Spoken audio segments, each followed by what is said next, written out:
Hi guys, welcome to Kat Harmon Yoga. I am Kat Harmon. This is Mr. Peanut.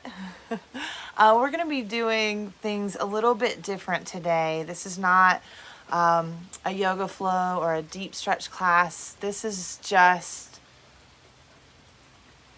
some tips and tricks that I can offer you to take out off of your mat, out into your world, that will hopefully be helpful.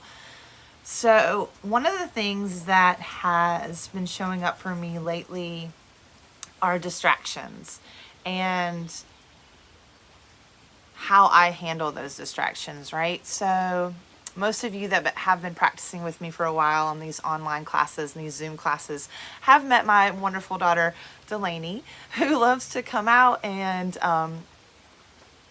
interact with me and interact with the camera and kind of do her own thing, which has been exciting at times. Sometimes she's not wearing pants, and it's shenanigans is what it is. But what showed up for me in the beginning of that lesson was I was very frustrated. Why didn't she understand that I am working and mommy is trying to help her community and her friends and her students? And it was all of this negative talk about the situation. And I let it overwhelm me. I let it take over sometimes. I let it definitely ruin my day, ruin my mood. So fast forward, thankfully, fast forward to now, I see it and I view it completely different. And I don't think I could have done that without the knowledge, right? So I learned from my students and my family and my friends that were taking these classes that they actually enjoyed it when Delaney showed up.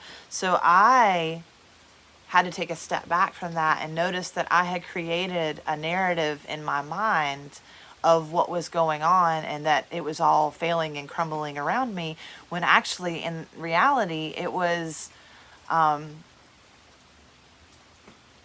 beautiful. It was a way that I could be vulnerable in front of my students and they could see me for me.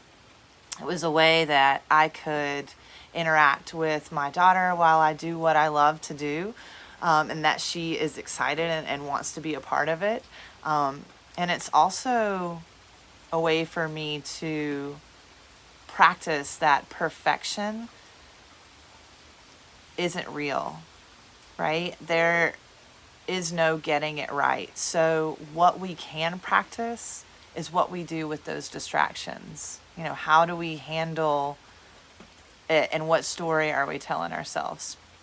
So I just offer you, the next time you get into a situation where things start to bubble up or things start to feel overwhelming, that you just take a few breaths, take a few steps back, check in with what's actually happening,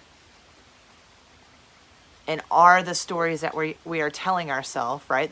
Because that's what they are. They're stories. Are the stories that we're telling ourselves real? Are they in line with the person that we are on the inside? Do they align with who we hope to be, right? Dream to be. And if you ever want to talk about any of this stuff, or just vent and maybe hear somebody else's perspective, I am happy to do that for you. Please reach out. That's the only way that I came to this recognition, was from the knowledge of an outside party. So anytime I can help you see the brighter side or a different perspective that can launch you forward in your healing, I am I am here for you. Distractions and all. Namaste, friends. Can you tell him namaste? Yep. Come. Namaste. Yep. Bye.